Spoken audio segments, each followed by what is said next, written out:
El siguiente programa es presentado por...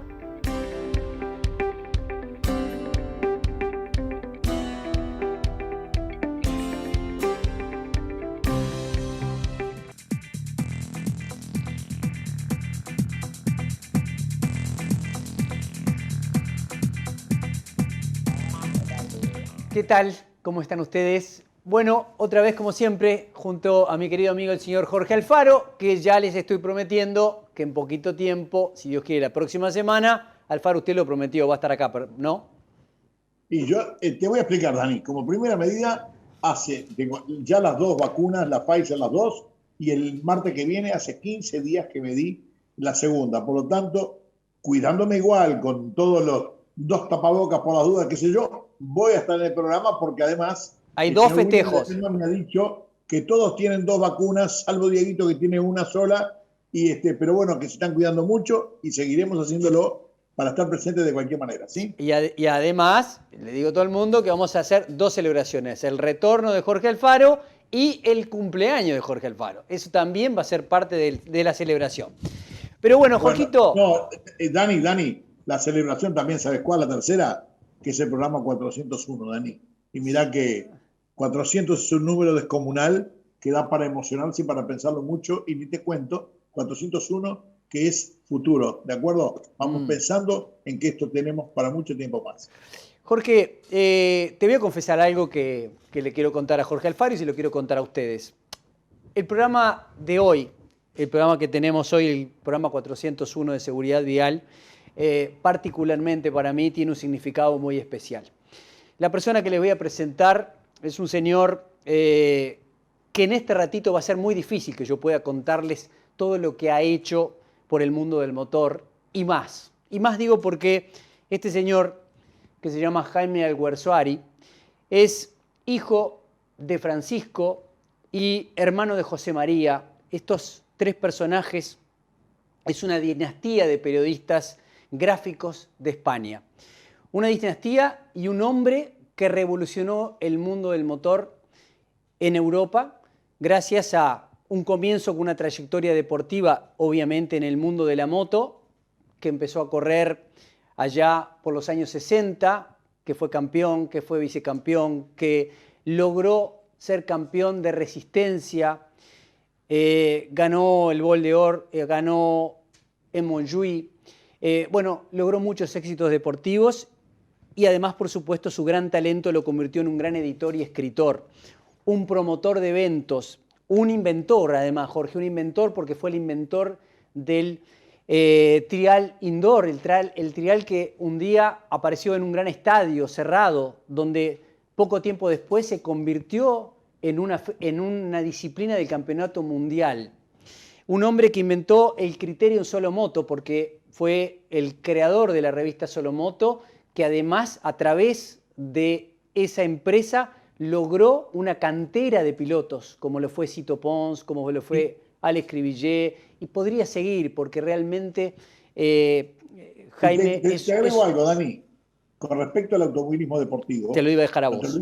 Entre otras cosas, es el que ha llevado a Marc Gené a la Fórmula 1, que además de eso, que su hijo también, Jaime Alguersuari, corrió a Fórmula 1 con 21 años, en algún momento fue el más joven, que estaba en el equipo Toro Rosso, y por no sé todavía qué razones que ni ellos la dicen ni la cuentan, ni la tienen muy en clara, dejó de pertenecer al equipo de maneras poco cordiales. Pero además de eso fue el creador de la Fórmula Nissan.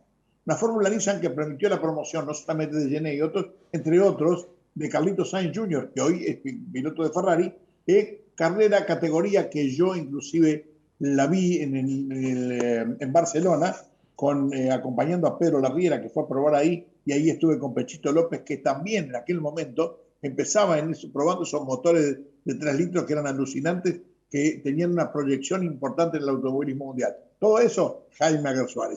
Sí, te faltó un personaje más, Alonso, otro que también pertenece a la cantera de este señor, que como no le alcanzó ni el motociclismo ni el automovilismo, fue también el creador de otras actividades, como por ejemplo los RAID, como por ejemplo el Maratón de Barcelona, la Vuelta de Cataluña de ciclismo. imposible de poderles contar en tan poquito tiempo.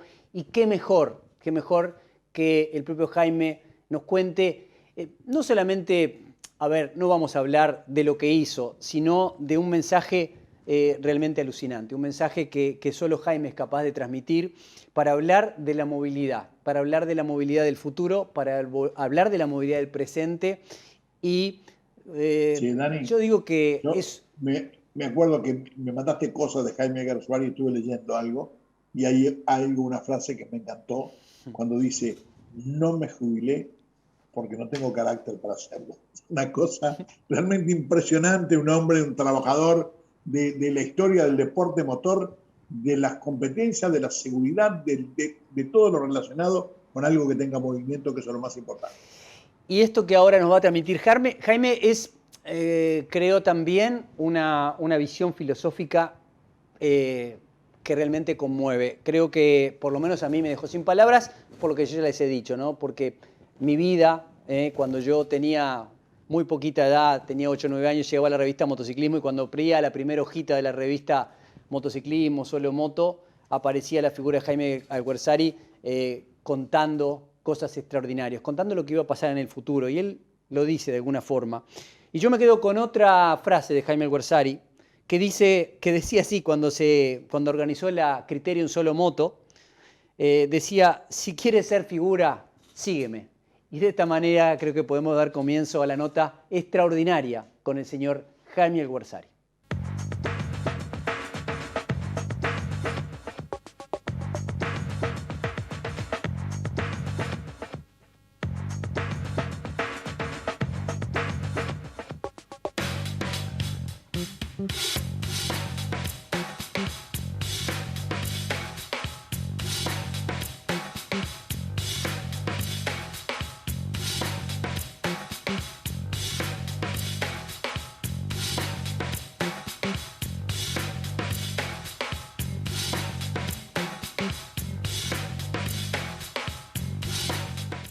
Jaime Alguersuari, he hecho una extensa presentación de alguien que ha estado muy cerca de mi vida, a pesar de que no nos hemos visto nunca personalmente.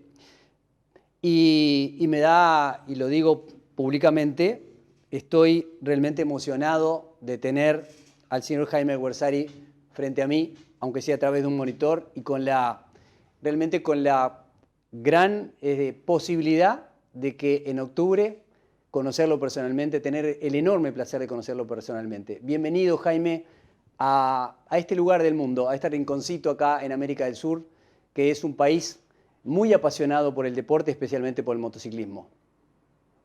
Yo me siento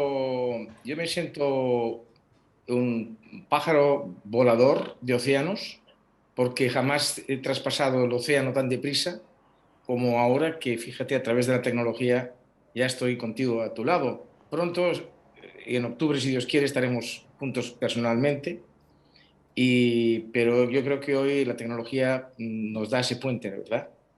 Es cierto, un puente que parece que el planeta se achicara, ¿no? Quedara pequeñito y que nos diera esa posibilidad de, no importa la cantidad de kilómetros que nos separan, sino de poder compartir. Y sobre todo cuando compartimos algo que, en mi caso particular, porque este programa es un programa dedicado a la seguridad vial, dedicado a la movilidad, a toda la movilidad, no solamente a la movilidad de la moto, pero mi deformación me hace difícil hablar con Jaime Alguersuari y no hablar del mundo del motociclismo, del deporte y de algo que ha llevado tu vida.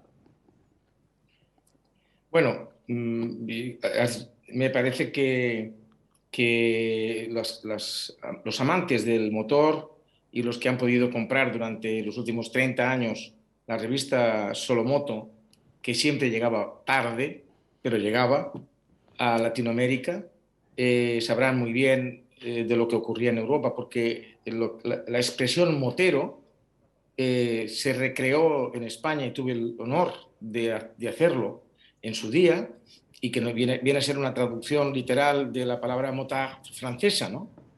Y en Latinoamérica yo creo que hay los moteros más filosóficos del mundo. aquellos de más agradables tertulias, larguísimas, hasta la complacencia en la nocturnidad. Y a eso me he dedicado, a crear actos y filosofía, en consecuencia, que emocionen. Épica, en una palabra. Sí. A través de la motocicleta, siempre a través de la motocicleta. Con una publicación que ha sido el Internet, cuando no existía Internet, para la lengua castellana española, latinoamericana, en definitiva, y que se llama y se sigue llamando, afortunadamente, Solomoto. Así es. Jaime, fuiste mucho más allá. Fuiste de solo moto a solo auto, a solo bici. ¿Por Bueno, qué solo nieve, hasta 17 publicaciones. 17 Lo que ocurre publicaciones?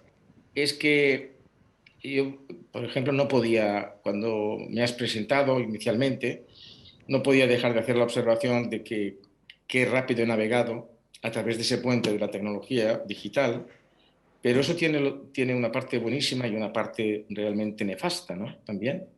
Lamentablemente, las publicaciones de papel, los periódicos, desaparecerán. De hecho, están desapareciendo ya. Y con eso se crea un diálogo largo que tiene que ver con la movilidad, pero más de lo que nadie puede imaginarse. Es decir, el mundo está cambiando. De tal manera que durante los últimos 900.000 años, por marcar una época, ¿no? Desde que un humanoide se puso derecho y dejó de andar a cuatro patas, hasta la fecha hemos sido analógicos. Pero después del COVID, ya lo éramos antes, el cambio ya se había pronunciado antes, pero el COVID lo ha acelerado, somos digitales, ¿no? Y el mundo ya no va a regresar. Quiero recordar que la palabra analógico, que define 900.000 años, la palabra analógica significa por comparación, por comparación. Quiere decir que el ser humano ha crecido, ha evolucionado, ha creado nuevas herramientas de trabajo. Una rueda le puso dos, a dos le puso un carro, a un carro le hizo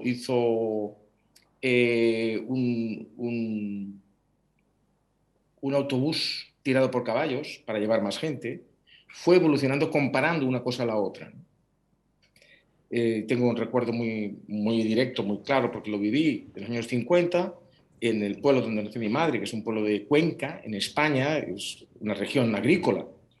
Hace solo 70 años, 60 años, aún se araba con el arado romano. No habían tractores. Con el arado romano, tirado por el ser humano desde atrás y empujado por un buey o por caballos fuertes. Todo eso desaparece. Y en ese periodo de 900.000 años, fíjate, hemos sido los que estamos presentes oyendo este programa, los seres humanos de hoy, hemos sido los grandes agraciados, a pesar de los problemas de que cada cual ha tenido, unos tienen más dinero, otros tienen menos, pero hemos accedido a una tecnología, hemos accedido a una tecnología todavía analógica, al mejor punto de la tecnología analógica. Imaginaros los aficionados al automovilismo en Uruguay, al motociclismo en Uruguay, en América Latina, en todo el mundo. Lo que hemos llegado a vivir en los últimos años, eso se termina. O sea, en 900.000 años, nosotros hemos tenido la suerte de vivir los 100 mejores años. Nosotros, nuestros padres y en parte nuestros abuelos. Pero fijaros que nosotros somos los últimos de Filipinas. Somos los últimos que estamos defendiendo algo, una causa que ya está perdida. Y no quiero ser negativo, es decir, todas las cosas que hemos conocido como emocionantes, como épicas, van a mutar. El mundo digital ha venido para quedarse y, por ejemplo, estas conversaciones que a Dios, gracias, y querrá, en octubre tendremos personalmente, ahora es digital. Pero ¿sabes qué falta? El abrazo. ¿Sabes qué falta? La entrañabilidad. Eso no lo va a dar nunca lo digital. Y si lo extendemos a todas las actividades humanas, veremos que, y termino, y cada cual que saque su conclusión, veremos que el mundo digital tiene una herramienta poderosísima, tremenda y, a mi modo de ver, nefasta si los legisladores no la saben condicionar en positivo, que es la memoria, la inteligencia artificial y la robótica. Pensar que no hay todavía valores morales en los legisladores mundiales para impedir que la inteligencia artificial y la robótica sustituya al ser humano para producir productos. Estamos produciendo productos más baratos al coste de sustituir seres humanos. En algunos lugares del mundo es escandaloso, en otros todavía no. Fijaros bien que hasta los sátrapas de hace 4000 años, los gobernantes que impusieron por la fuerza su poder, se cuidaron de que hubiera comida, trabajo para todo el mundo. Por más nefastos que lo fueran, necesitaba tener un pueblo por lo menos satisfecho en la comida, con trabajo. Las preguntas que uno se hace, que son de pura lógica, es que en las cumbres del clima, que ahora se han puesto tan de moda, en esas cumbres solo se habla de suprimir empresas contaminantes, y tienen razón, pero la cumbre del clima no puede continuar si antes no hay una cumbre del ser humano, de la familia y del comer. Es decir, ¿qué hacemos con los seres humanos antes que arreglemos el clima? Antes que cerremos las industrias lógicas que nos han dado la vida hasta la fecha, ¿qué hacemos con los seres humanos? Si no ponemos el ser humano por encima de todo, si no lo ponemos, sucederá como en la Revolución Francesa. Lo que sucedió fue que el pueblo se cansó de aguantar unos reyes estúpidos que lo que hacían era guerras estúpidas. Ellos se alimentaban muy bien todo lo que era la parte alta de la sociedad coronaria, y cuando digo coronaria, pues la corona de Francia, y el pueblo se moría de hambre. Un día se enfadaron mucho y crearon la Revolución Francesa. Todas las universidades del mundo estudian la Revolución Francesa con un titular: el paso de la humanidad a la modernidad. Esa modernidad fue un crimen en gran escala, es decir, murió mucha gente allí. Intentemos evitar que eso vuelva a ocurrir y con nuestros legisladores sepan administrar la inteligencia artificial y la robótica. Primero es el ser humano, la familia y la comida.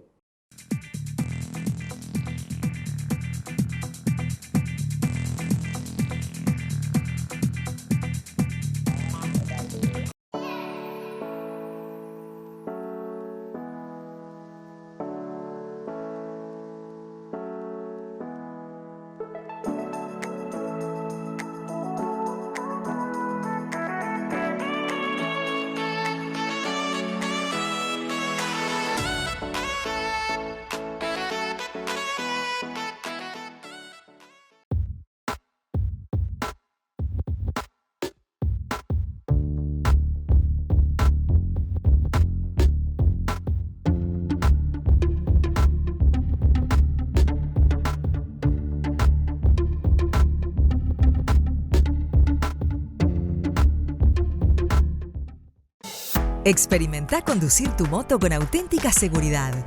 Utiliza tecnología de innovación. Utiliza un aerobag. Minimiza la morbimortalidad hasta un 90% gracias al colchón de aire producido antes de hacer contacto con el pavimento u otro vehículo. Tu vida nos inspira. Tu familia te espera. Aerobag. Importa y representa para el Mercosur Cedimo. www.cedimo.com. En Móvil creemos que es mejor cambiar tu aceite que cambiar tu auto. Creemos en amigos que van más allá y en motores que te acompañan por más años. Creemos que tu motor debe durar hasta que esta pequeña tenga sus pequeños. Por eso creamos Móvil Super, que ayuda a reducir el desgaste, prevenir la formación de depósitos y extender la vida de tu motor. Comprobado para recorrer un largo camino. Móvil Super, larga vida para tu motor.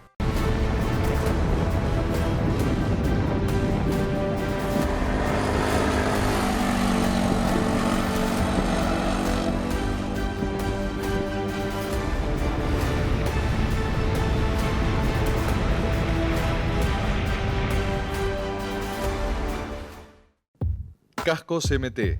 presenta el siguiente espacio.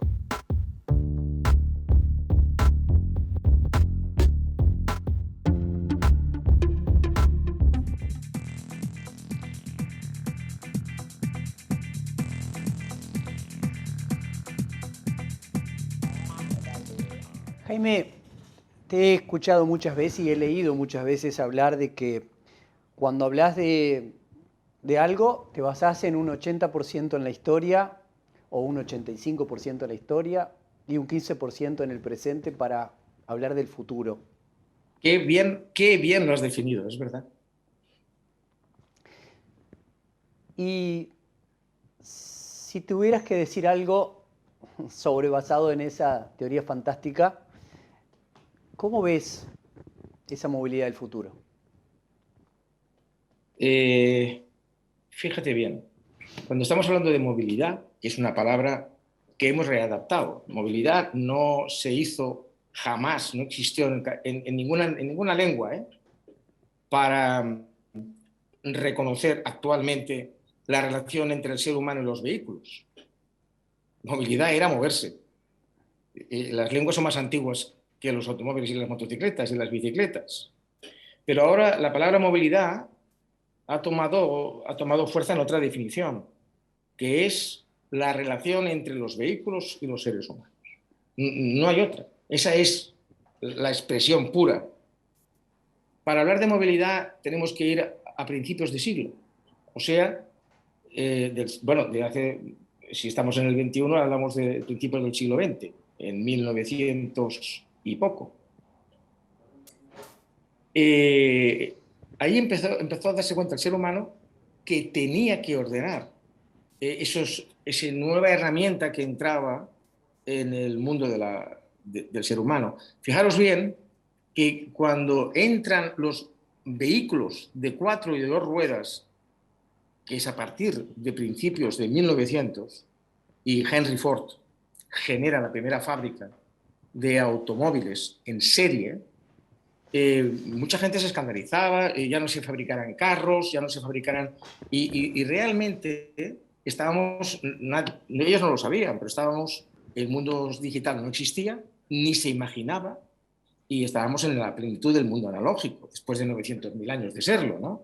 ¿Qué ocurrió? Que toda esa implementación de automóviles, Henry Ford fue el primero que los hizo en serie, solo creó riqueza, ocupación. A medida que esos automóviles se hacían, había que fabricarlos, pero había que hacer carreteras y luego autovías, autopistas, había que poner gasolineras, había que fabricar neumáticos de goma. El caucho, que generó en su momento en Brasil y en otras partes donde había la savia suficiente para poder hacer lo que era la goma, la base de los neumáticos, luego ya se ha ido sustituyendo, todo generó una gran riqueza. Al mismo tiempo empezó a generar tránsito. Al mismo tiempo se normalizó y cada vez era más amplio entre la humanidad. ¿Qué ocurrió? Hubo que ordenarlo. Carné de conducir.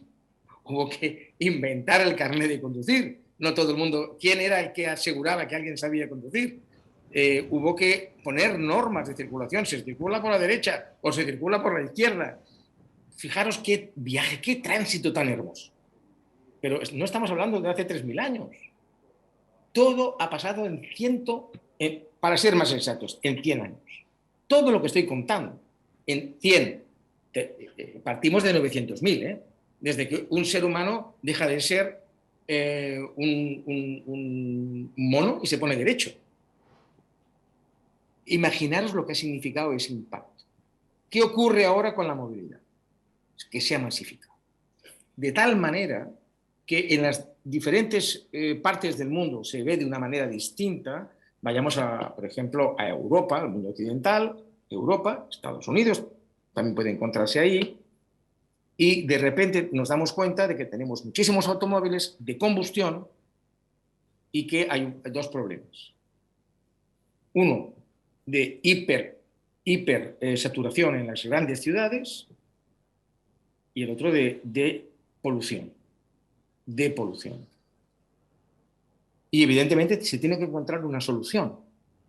Y los fabricantes de automóviles, expresamente también los de la motocicleta, están llegando a acuerdos con los legisladores mayores, con las unidades de criterio continentales en Europa, Comunidad Europea, en Estados Unidos. Bueno, Estados Unidos es un continente en sí mismo, ¿no? Pero la Commonwealth, por parte de los ingleses, etcétera, etcétera, tienen que encontrar soluciones a la polución.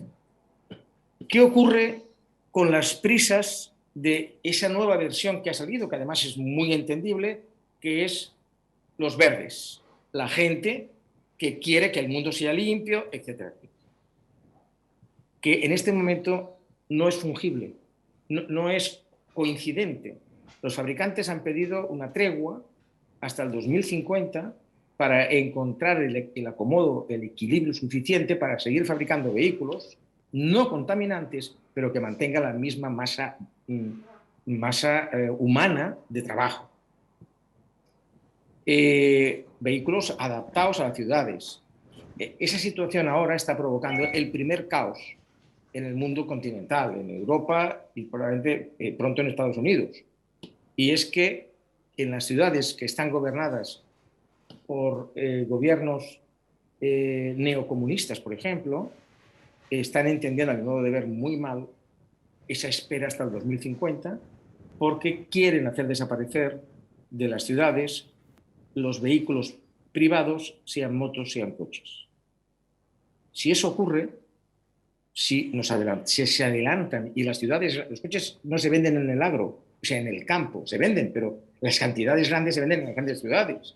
Si eso no se encuentra una conjunción favorable y las ciudades rechazan el uso rechazan y además ponen obligaciones, leyes contrarias al uso del vehículo privado, el caos está servido. Porque si se ponen esas leyes, la gente no comprará coches ni motos, ni siquiera eléctricas. ¿Qué ocurrirá? Las fábricas cerrarán. Para que tengáis una idea, en España la industria del automóvil, que es importante, muy importante, representa el 25% del PIB español. Porque no solamente es la industria que la fabrica, la industria auxiliar y luego el entorno, parkings, gasolineras, talleres de reparación y así una lista larguísima, los puntos de recambio de los neumáticos y así larguísimo. Por lo tanto, estamos ante ese dilema que, afortunadamente, Latinoamérica aún tiene tiempo de ordenarse en ese sentido. Y sé que es un poco difícil explicarlo porque es denso, pero lo he intentado.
Nos conocés como auxilio mecánico, pero somos 1000 cosas más.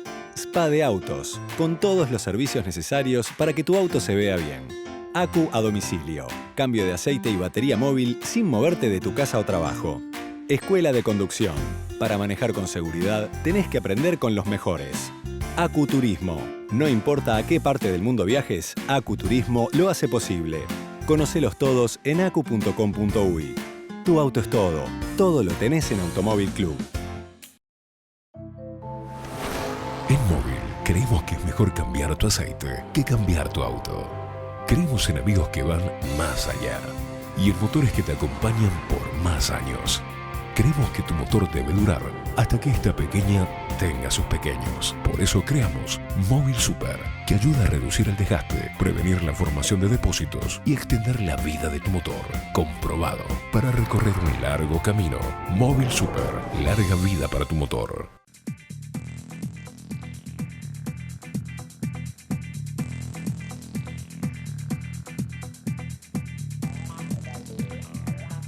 Yo, si te dejo hablar y estamos 3 horas, estaría encantado, pero evidentemente que estamos sujetos a un tiempo de televisión que no nos permite desarrollar todo lo que a mí me gustaría. Pero, Jaime, no te puedo decir sin que me digas algo, por lo menos un poquitito, en los últimos minutos, en los pocos 2 minutitos que nos quedan para cerrar este fantástico, para mí por lo menos, fantástico encuentro contigo, y me digas, me hablaste de, y yo te pregunté incluso sobre la movilidad del futuro, voy a ser un poquito más al día, la moto de hoy, ¿cómo está viviendo Jaime Alguersuari la siniestralidad, el cuidado de los motociclistas? ¿Qué se te ocurre? ¿Qué ve Jaime Alguersuari en el motociclista de hoy, que hoy sale todos los días a trabajar y que por lo menos en Latinoamérica el 50% de los fallecidos son choferes de motos? Vamos a ver. Antes de entrar en la pregunta, me gustaría hacer un titular que fuera definitorio de la larga exposición que en Latinoamérica a lo mejor no se entiende tan bien como en Europa, sobre la situación crítica en las ciudades con los gobiernos neocomunistas que pretenden aislar el transporte privado, aislarlo y prohibirlo dentro de las ciudades. Yo quisiera dejar un titular que sirve para Latinoamérica para el futuro. Movilidad táctica, la de automóviles y personas, vehículos en las ciudades, debe ser igual a ayuda a los comercios de proximidad, es decir, que se pueda llegar con el transporte privado a los comercios de proximidad, una, y dos, debe significar que con la acción de la primera aseguras el trabajo en la segunda, que se fabriquen esos vehículos, que haya trabajo. Si la movilidad no asegura eso, no es movilidad. Primer titular. Si la movilidad no asegura la garantía de negocio, de los negocios de las ciudades a través de las compras privadas y al hacerlo se mantiene la cantidad de puestos de trabajo en las fábricas, no es movilidad. Y dicho esto, podemos pasar a la segunda pregunta.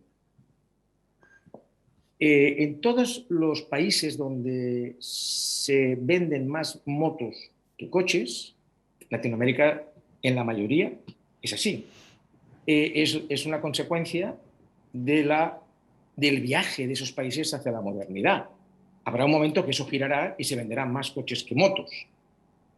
En muchos lugares, como Colombia, que es muy potente, ¿no?, se venden más motos que coches. ¿Qué ocurre? Que se alcanza una moto con poca preparación, con poca información.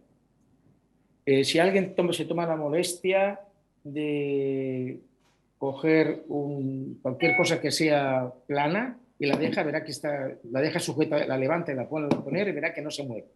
Si coge un bolígrafo que no es plano, que es en punta, lo deja y verá que se cae. Pues el bolígrafo es una moto y la cosa, digamos, que la dejamos quieta es un vehículo. Eso que has tocado ahora, por ejemplo, ¿lo puedes volver a tocar, lo que has tocado ahora? ¿Lo puedes levantar? No. Exacto. Eso es una moto. Y ahora déjalo plano. Ponlo plano. Levántalo plano y vuélvelo a poner. Levántalo, vuelve a poner. Eso es un vehículo. Eso es un coche. Ahora ponlo en punta. No, como lo has hecho antes. No, en punta de vertical. Y ahora déjalo caer. Eso es una moto. O sea, para que veamos que hay una cosa que se llama equilibrio dinámico. Y la moto es muy útil.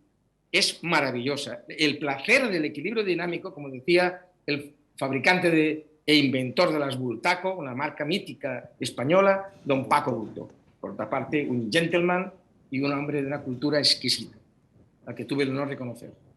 Bien, pues, ¿qué ocurre?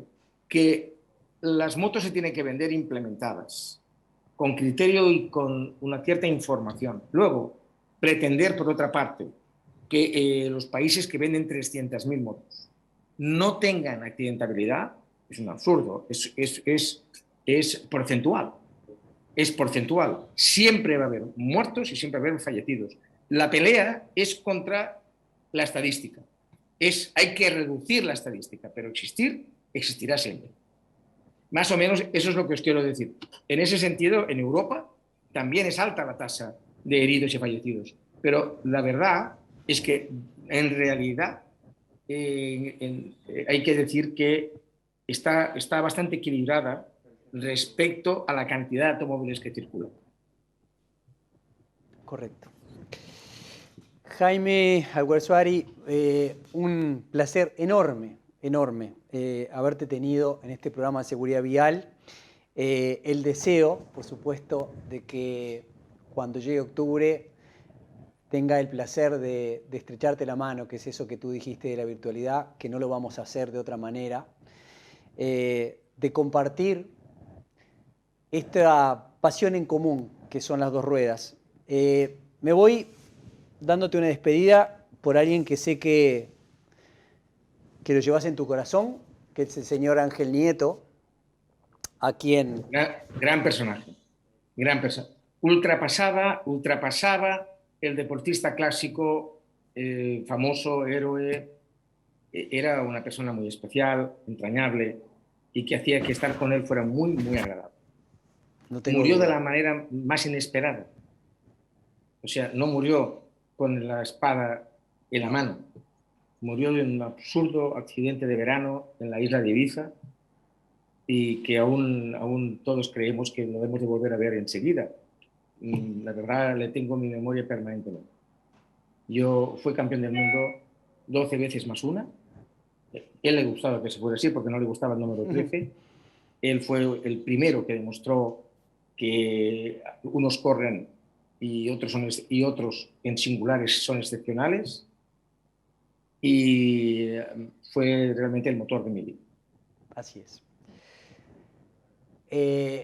El saludo a todos aquellas personas que tenemos amigos en común, como es el caso de Javi Vallejos, a quien además de mandarle un enorme abrazo, el agradecimiento que me permitió tu contacto para que hoy estés acá, entre los uruguayos, contando tu historia y por supuesto con la claridad que te caracteriza, de contar algo no mirando, como decís tú, el presente, sino mirando lo que ocurrió y lo que seguramente va a ocurrir.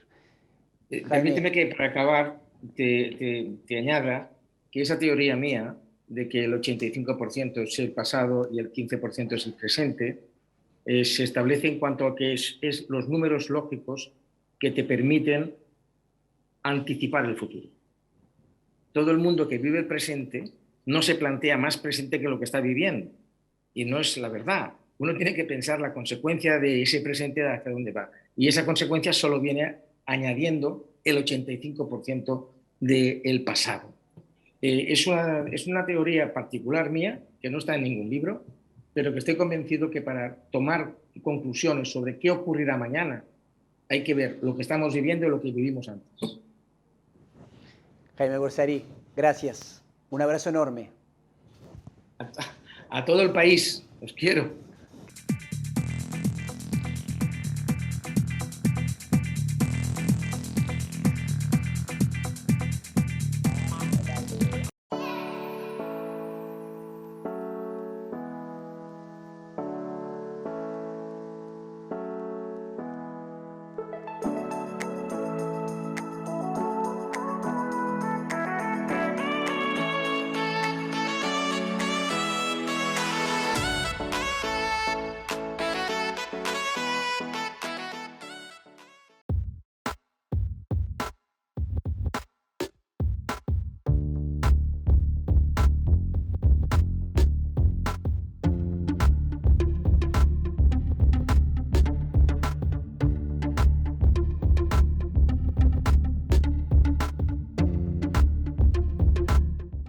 Nos conocés como Auxilio Mecánico, pero somos 1000 cosas más.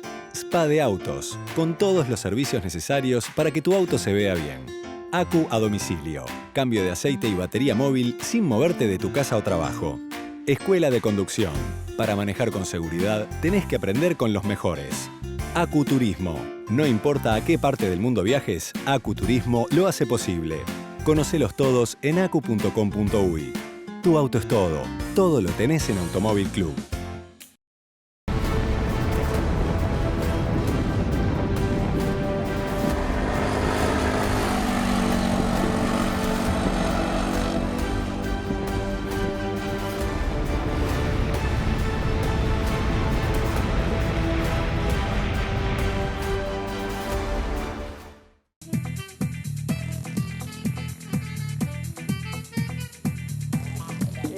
A ver, cualquiera de nosotros, cualquier noche de esas con lluvia, frío, decimos, no vamos a cocinar, vamos a pedir algo, vamos a pedir una pizza, vamos a pedir alguna cosa, entonces llamamos a la pizzería nos envía a una persona 99% que va a venir en su moto y nos va a traer el alimento calentito para que lo disfrutemos en nuestro hogar. Eso se ve muy simple y sencillo, pero detrás de todo este tema de repartidores hay todo un mundo, hay personas, hay familias, hay mucha gente que vive de este trabajo y por supuesto nosotros no podemos estar ajenos a eso y tenemos que saber el enorme esfuerzo que realizan estos repartidores que con lamentablemente la llegada de la pandemia creció exponencialmente porque evidentemente aumentó esa demanda de no tener presencialidad y también eso se lo debemos a esa gente que trabaja, que lleva el alimento, a veces de farmacia, a veces de otros rubros, pero especialmente la parte alimenticia. Así que para eso convocamos a quien hoy preside el sindicato de repartidores, al señor que además, aclaro que hace muchos años que nos conocemos, al señor Andrés Palermo, a quien le doy la bienvenida. Bienvenido, Andrés. Muchas gracias, Daniel. Buenas tardes. Buenas tardes, un placer tenerte por acá y especialmente creo que en un momento muy especial, ¿no? Un momento que la humanidad ha cambiado, porque esto que nos pasa en Uruguay, hace poco tiempo hablábamos con nuestros amigos españoles y nos contaba que creció también de una forma increíble en España cuando la moto pequeña no era realmente un participante activo del tránsito y hoy apareció especialmente con el tema de repartidores, como deliveries en algunos lugares, y acá que me parece muy interesante decirle repartidores porque no solamente es para alimentos. Andrés, se formó un sindicato. Contanos brevemente cómo se formó el sindicato. Bien, el sindicato arrancó hace más o menos unos 2 años, 2 años y poco, entre compañeros que nos íbamos juntando en la puerta de un edificio, en la puerta de una casa entregando, o aún cuando llegábamos a algún lugar y nos conocíamos. Este es un rubro que arrancó hace mucho tiempo con una bicicleta, más que nada, que era el muchacho del almacén que te llevaba el pan y todo en la bicicleta hasta tu casa. Después fue creciendo y se extendió a motos y pasó a casas de comida. Al día de hoy están todos los rubros, casa de comida, casa de repuestos, casa de farmacias en general. Nosotros cuando arrancamos un grupo de compañeros que nos empezamos a juntar y a comentarnos la misma problemática, ¿no? La gran informalidad que tenía el rubro y la forma en la que eran contratados los trabajadores, ¿no? Con su moto propia, teniendo que asumir costos de reparación, asumir la nafta, bueno, los elementos de protección. Entonces, veíamos que el costo que nos generaba al trabajador como trabajador era muy alto para lo que se pagaba hoy en plaza, ¿verdad? A eso sumado la siniestralidad, que en su momento de 10 accidentes de tránsito, 8 llegamos a hacer motos, 6 o 7 repartidores. Entonces, era como, viste, bastante un rubro que en algún punto se podía decir que era insalubre. Bueno, empezamos a tratar, a juntarnos, a crecer y bueno, logramos bajar un poquito la informalidad de un 90 a un 80, pero igual seguimos con una alta informalidad en el rubro, ¿verdad? Cuando hablamos de informalidad decimos que puede ser que por ejemplo, trabajes 6 días a la semana y aporte por 3, o o cosas así, ¿viste? Menor horario del que haces, eso también lo tenemos como informalidad. Entonces, bueno, compartiendo toda esa problemática entre compañeros, nos empezamos a juntar en la plaza de Soca y Rivera, allí, en la esquina, y empezó a crecer cada vez más, porque en la medida que nos íbamos acercando a otros compañeros, teníamos toda la misma problemática, la informalidad, el destrato. Bueno, hay que tener en cuenta que un repartidor en un año hace casi 60.000 kilómetros en una moto. Entonces, viste, es como que todos veíamos lo mismo, ¿no? Teníamos las motos que muchas veces no estaban en condiciones.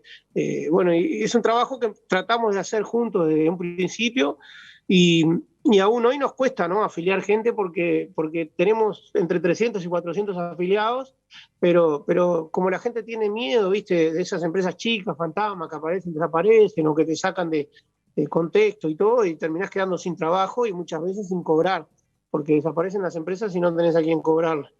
Entonces, Andrés, intentando afiliar gente. Sí. ¿Cómo protege el sindicato al trabajador? Mirá, nosotros en una primera instancia tuvimos alguna movilización en algunos locales con prensa y alguna otra cosa más, y esa es la forma que encontramos más puntual, ¿no? Porque ya te digo, estas empresas fantasmas que aparecían y desaparecían dejaban a los trabajadores tirados, ¿viste? O sea, sin cobrar licencias, sin cobrar aguinaldo, sin mandarlo al seguro, ¿no? Desaparecían y el trabajador se quedaba sin trabajo, porque la mayor parte de las veces las casas no los absorbían. Bien. Sí. Y a eso agrego, Andrés, vos me decías de lo difícil, lo complejo, y a eso se agrega algo más a hoy. Aparecen las plataformas. Exactamente. En este rubro existen 3 maneras de contratación.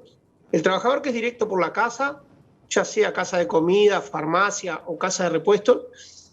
El trabajador que trabaja por una cadetería, que es el trabajador que es contratado por una empresa y ofrece un servicio a su vez a otra empresa. Y lo último, que es lo que terminó de precarizar toda esta situación, son las aplicaciones. Las aplicaciones, en la mayor parte de los casos, no tienen a quien nos responda, o sea, una cara visible o alguien que diga sí o no. O sea, entonces fue peor. La persona que es contratada por la casa tiene la ventaja de que es el que tiene el trabajo más seguro, porque normalmente en la casa, si no, tiene que cerrar. En ese caso es muy difícil que te saquen o se hace más complicado perder tu fuente laboral. En el caso de las cadeterías, si el patrón, por ejemplo, el dueño de una pizzería o una farmacia dice, este muchacho no me gusta, la cadetería te tiene que sacar y tiene que traer otra moto o contratan otro servicio, otra cadetería y lo pierde el servicio. Entonces ahí ya se empieza a precarizar. Y después tenés las aplicaciones, ¿no? Que no tienen lugar donde estar, que no tienen donde tomarse la media hora, no tienen donde comer, si llueve están bajo lluvia, no tienen un local que vos digas, bueno, si no tengo pedido me estoy esperando en ese local. Ahí es cuando se sigue precarizando.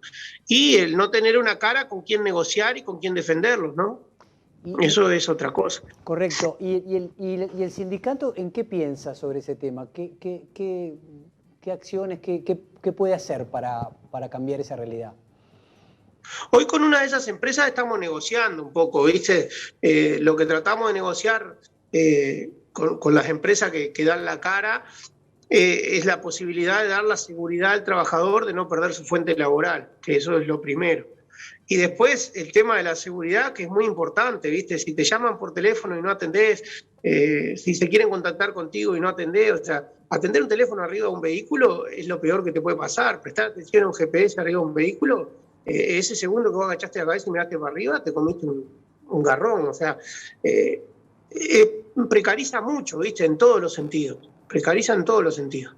Y eso es lo que queremos pelear. Nosotros hoy estamos con una de las empresas más grandes intentando negociar eso y bueno, y dando esa pelea, ¿no?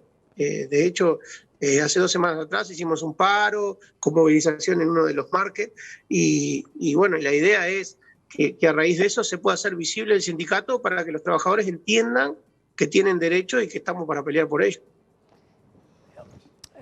Andrés, ¿cómo está el nivel de profesionalización de los trabajadores? Porque, a ver, desde mi lugar, que tengo tanta cercanía a través de la capacitación, encuentro que prácticamente el 80 o 90% de los trabajadores son migrantes.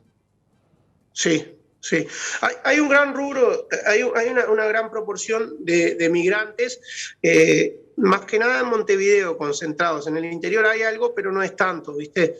En Uruguay hoy, al día de hoy, hay entre 10 y 12 mil repartidores en todo el Uruguay, más o menos.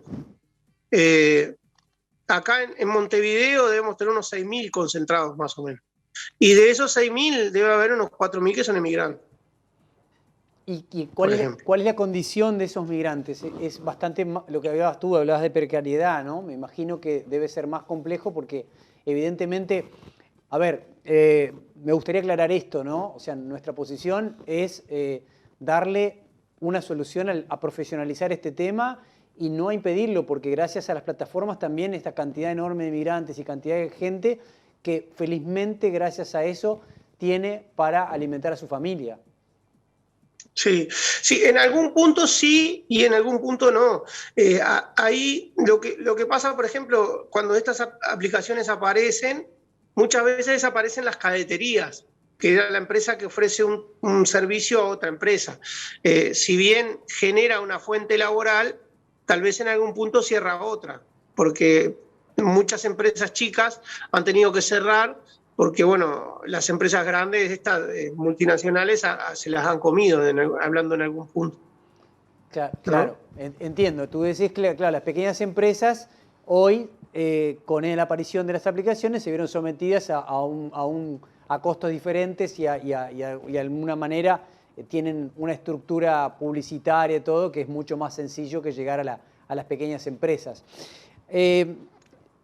Andrés, hay algo que evidentemente, especialmente a este programa, nos preocupa y es el tema de la siniestralidad de los repartidores, ¿no? ¿Tú encontrás alguna forma en esto de encontrar la profesionalización de los trabajadores? Mira, yo creo que el curso que se hizo, el curso que hizo INEFOC junto con el Ministerio y eso, a mí personalmente me ayudó mucho, ¿no? A descubrir un montón de cosas que aún trabajando arriba de la moto no las sabía. Creo que ha aportado un montón. También creo que ha estado un poco limitado, ¿no? A no llegar a mucha gente que tal vez debería haber llegado. Creo que el curso concientiza gran parte de lo que es la siniestralidad al trabajador, pero me parece que debería llegar a mucha más gente. Ese es el problema que hoy tenemos. O sea, que apuntás a una promoción de ese tema, ¿no? De algo sí. Claro, que cada trabajador sepa que existe, que hay una capacitación profesional. Exacto. Andrés, tenemos mucho para hablar. Me parece que esto es el comienzo de algo que seguramente se va a generar algún tipo de cambio en el futuro, ¿no?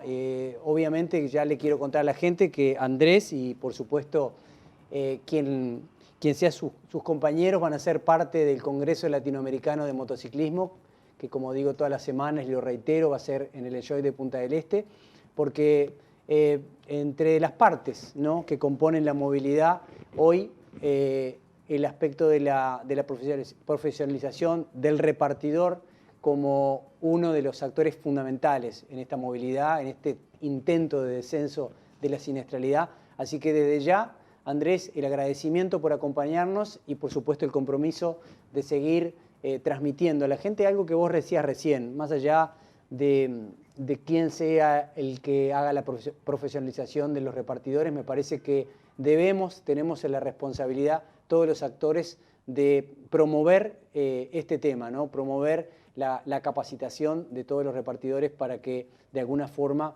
eso que hoy, como decís tú, ¿no?, que está todavía entre bambalinas, que no se ha logrado bajarlo totalmente a tierra y entender que la moto no es un apéndice del auto, es un elemento de movilidad tan importante como el del auto, que es un gran productor de trabajo y un gran productor en muchos aspectos de la economía del Uruguay. Así que, Andrés, muchísimas gracias por tu compañía y, como te decía, quedás comprometido para una próxima charla. Muchísimas gracias. Por supuesto, muchas gracias a ustedes y agradezco la oportunidad de estar comunicado. Bueno, Daniel, como siempre, un gusto y seguimos en contacto.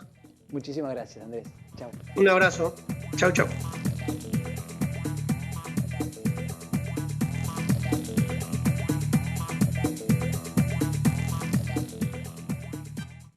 Bueno, Jorge, nada, ¿qué te voy a decir? Me imagino que la mayoría de la gente que vio la nota habrá volado su imaginación para muchos lados y lo más importante, que es lo que decíamos al final, la posibilidad de tenerlo en Uruguay el 28 y 29 de octubre en el Congreso Latinoamericano, donde seguramente Jaime tiene mucho más que aportar de lo que vamos a tener puntualmente en ese evento.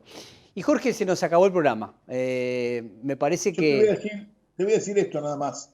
En realidad, para alguien me han oído decirlo muchas veces, mi vocación, yo he nacido, creo que he sido, soy y seré y me moriré periodista porque es lo que realmente es descubierto que es mi profesión.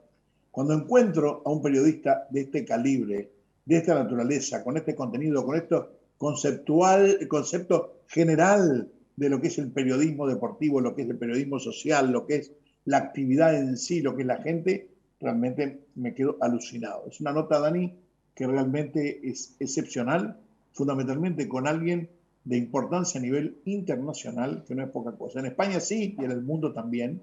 Así que bueno, yo quiero decir que agradezco a Surco Seguros que nos da la posibilidad de estos tipos de contactos también, que nos está acompañando, también apostando a un contenido social por demás importante. Sin duda, Jorge. Y bueno, si alguien tiene el deseo de contratar una empresa como Surco, lo puede hacer a través de Mazzini Seguros, que le va a dar, obviamente, todo lo que usted necesita, toda esa información que necesita para obtener el mejor seguro. Y sin duda que lo puede hacer a través de esta compañía como es Surco Seguros. Bueno, Alfaro, lo veo la semana que viene. Ya el público tomó nota. Festejá mi cumpleaños, pero te olvidaste de decir que para atrás, con retroactividad, el cumpleaños de don Cholito Ledesma, que es el geminiano como yo, el mejor signo, te puedes imaginar. Es cierto. Justo no tocó un día como nos va a tocar el martes que viene, pero bueno, por supuesto que las felicitaciones a nuestro querido amigo y productor de este programa, el señor William Ledesma. Así que de esta manera nos despedimos hasta la semana que viene y agradecemos otra vez la amabilidad del señor Jaime.